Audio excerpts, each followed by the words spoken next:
there seem to be several elements which make for the miracle of the loaves and the fishes. And since I watched the last episode of Season 3 of The Chosen last night, I thought that I would talk about those elements. First of all, there was a legitimate lack. You might say that the people had been irresponsible. They did not think ahead or plan ahead. This seems to have been a precursor, a needed element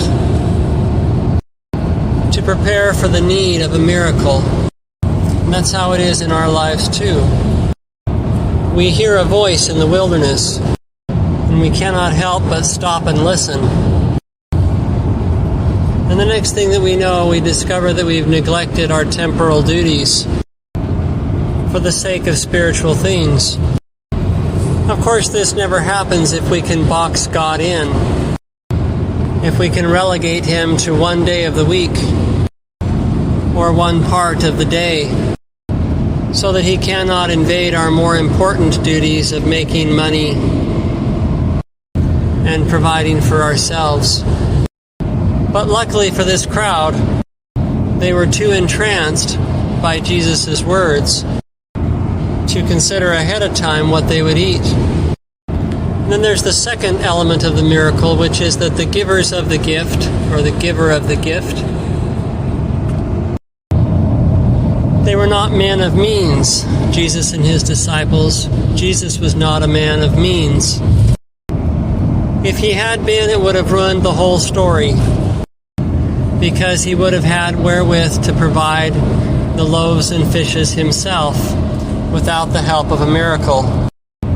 But instead, He was also, to some extent, being irresponsible.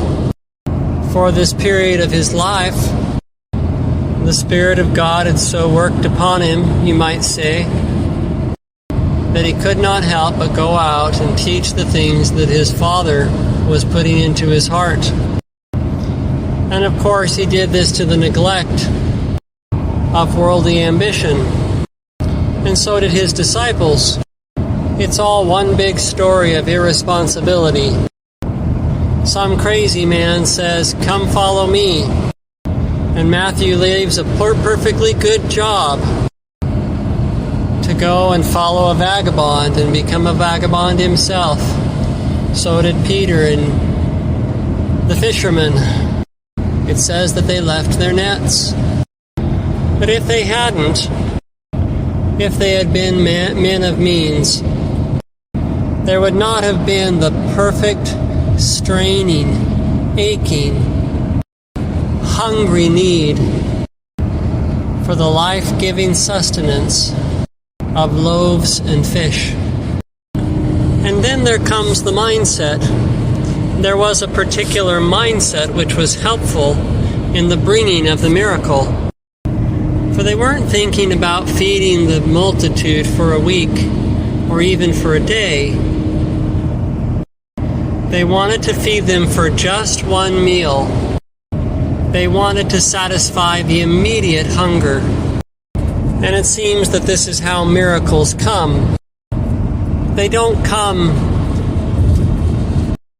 in response to our desire for a retirement plan.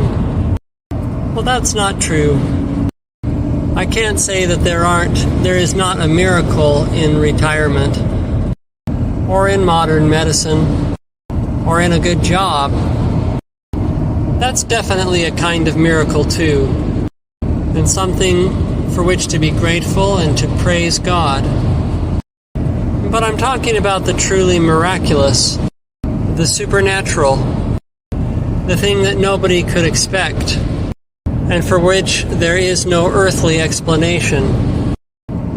That kind of miracle seems to come in response to a burning lack, a painful need unfilled, a desperate longing, and in this case,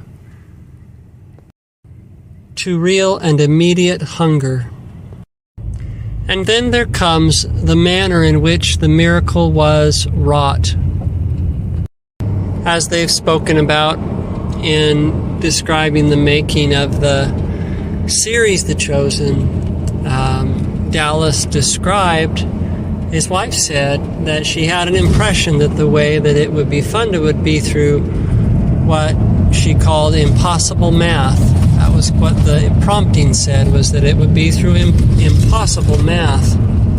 And that's the way in which this miracle was wrought. For instead of seeking to multiply what they had, they divided it. And by dividing it, it miraculously became more.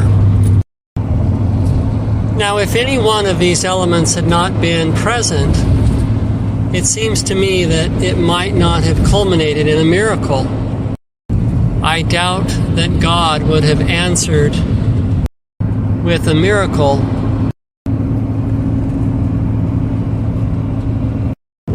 for an idle wish or for the worldly rich, but for these who had no other retreat but God, to divide their substance under such conditions resulted in divine deliverance, a miracle which could not be explained in any other way, an otherworldly divine outpouring of abundance, a literal kind of manna from heaven.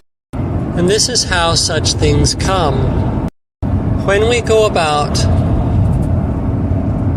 to take care of those who have neglected their earthly responsibilities for the sake of knowing the things of a higher world,